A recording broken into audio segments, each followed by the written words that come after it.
Sensors online. Weapons online. All systems nominal.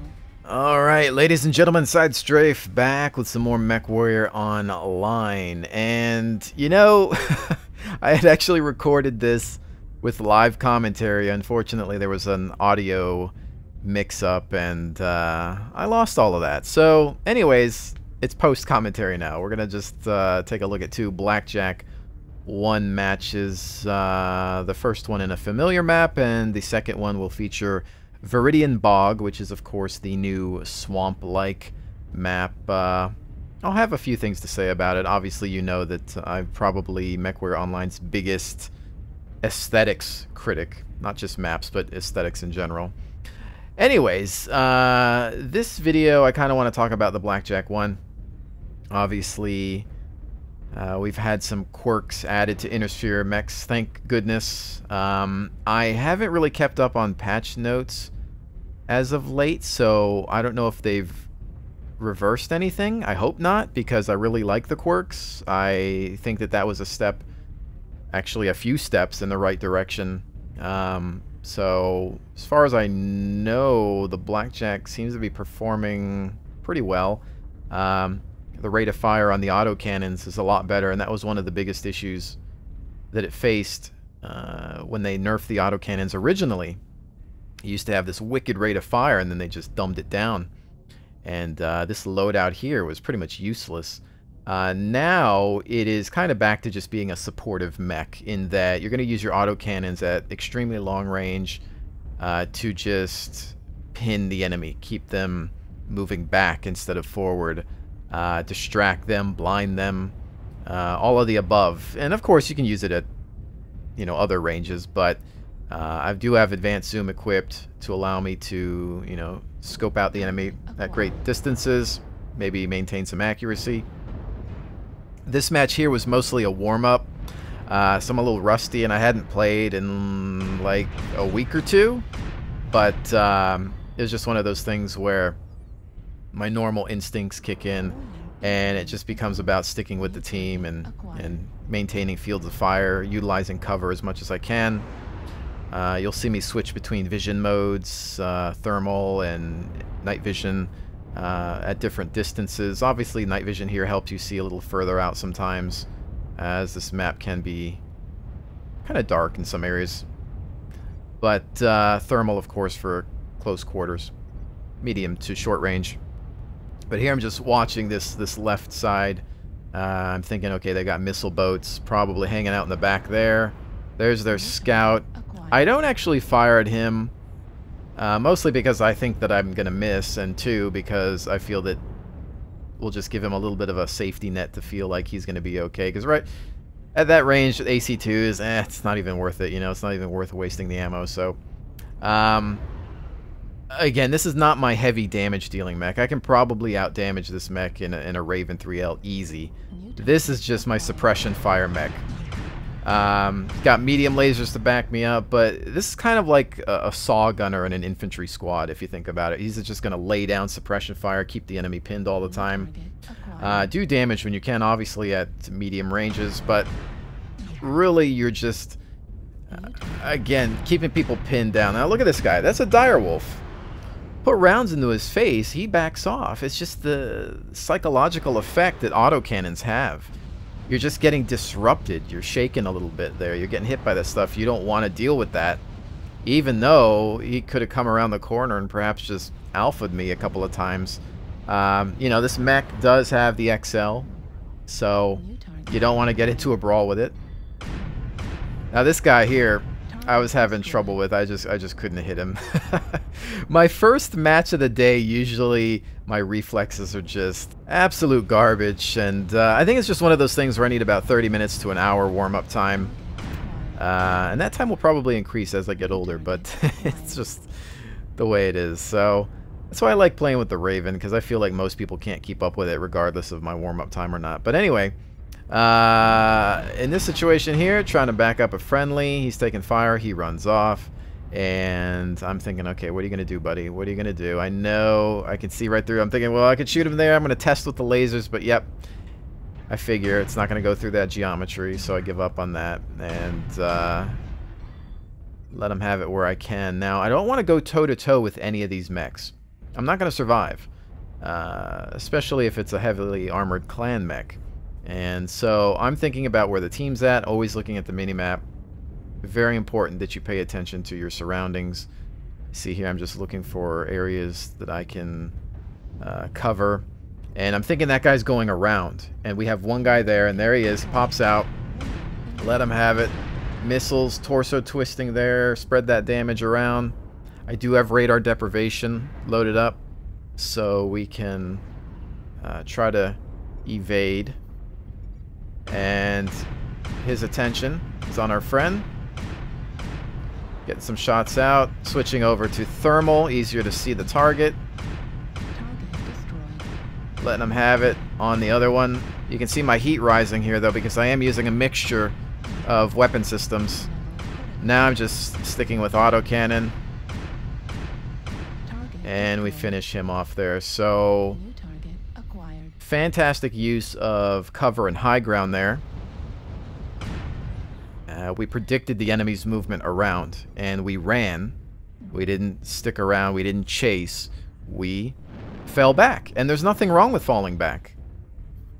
It's fine. Do it. Live to fight another day. Get to that cover. Know your mech.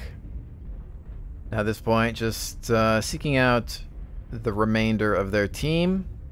Looks like the bulk of the fighting probably happened on the other side of the map. We were mostly covering the flank so they wouldn't come up behind us, which fortunately worked out.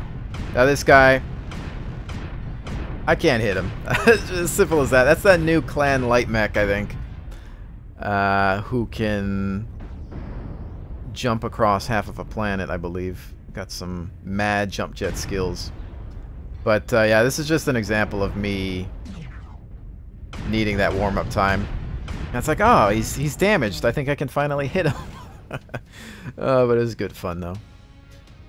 Anyways, this mech, I never really have high expectations when I'm in it. You know, it's just one of those things where I know I'm not going to get high damage. I think it averages about 300 damage in my hands.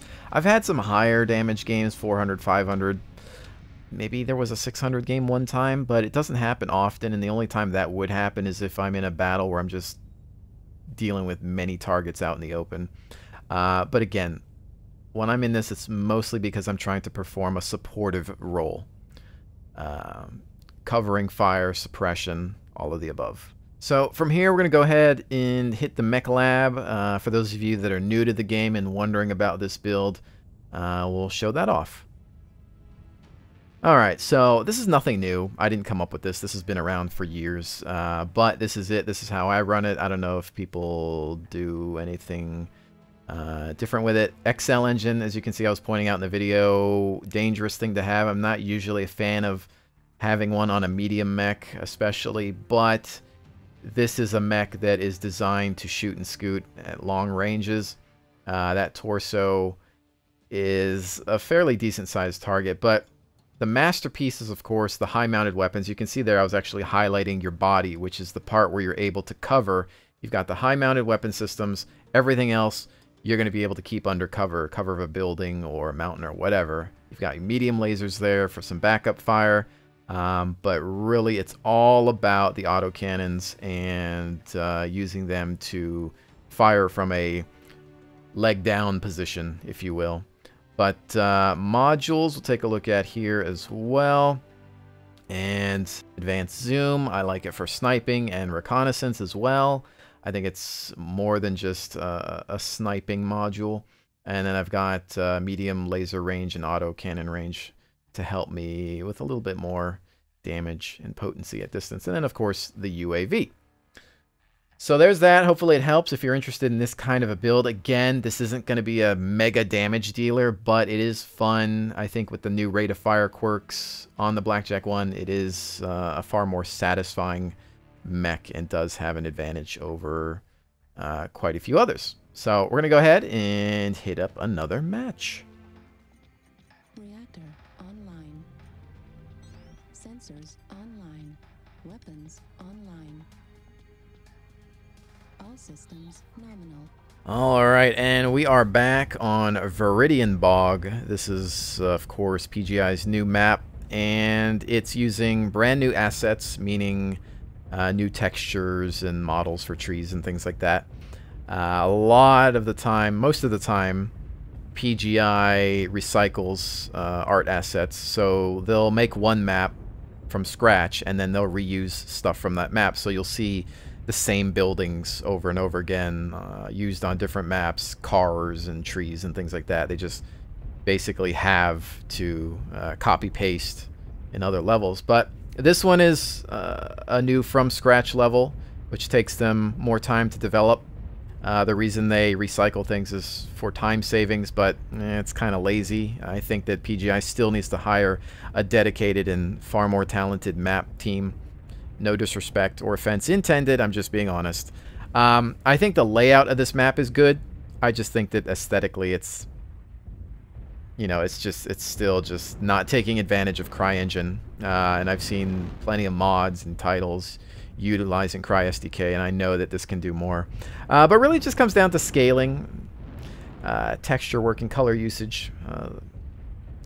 It is cool. Like, I like the cover, you know, I like seeing more trees and greenery, but it's almost like there's an extreme every map you go. It's either extremes of brown, extremes of black. Now it's extremes of green. There's never a mix of color, you know. It's all just a very limited palette, each map. But layout-wise, design-wise, see, now, I want you guys to pay attention to the fact that I'm about to provide a compliment, because a lot of people like to hear my negative aspects. You never hear anything else. That's just life in general. It's like watching the news. You always hear the bad. You never listen to the good. But here's the good, guys. Relax. The good is the layout is cool. I like the layout. There's some high grounds, which I really wasn't aware of because this is like the second time I've played this map. There's some plateaus that you can kind of jump onto and take high ground positions for sniping and whatnot. You can see here our team really doesn't know where we're going. I think a lot of people have barely played this map. I don't know what I'm doing. I'm just sticking with the team. In fact, this match isn't really going to go the way I wanted it to, but it's just not knowing the environment and playing it safe. So anyways, layout's good because, you know, there's a lot of interesting areas that you can go to, a lot of tree cover, the high mounted areas, the plateaus, if you will. It's just interesting to have a variety of cover, I think. Like, these trees are big enough to kind of hide a mech behind. I suppose if you were tall enough, maybe you could shoot through them. Probably not. I don't think anybody's tall enough. Everything's always bigger than the mechs, which is kind of what I don't like, I think, about the map development. There's not a lot of times where you feel like you're the big thing on the planet, you know what I mean? And I know they're a few stories tall, but I don't know. Anyways, I'm just trying to circle around here, avoid some fire. Really worried about the mechs that they have on the high ground. Artillery inbound here. Shots hitting the water. Looks kind of cool. And I'm trying to gauge where these enemies are. We've got target locks, but I'm not getting any hit registration. So it's just one of those things where I have a bad feeling already, and I'm like, man, our team's just floundering down here. And if they have high ground, that's usually a way to win the game, and it's going to come down to knowing the map.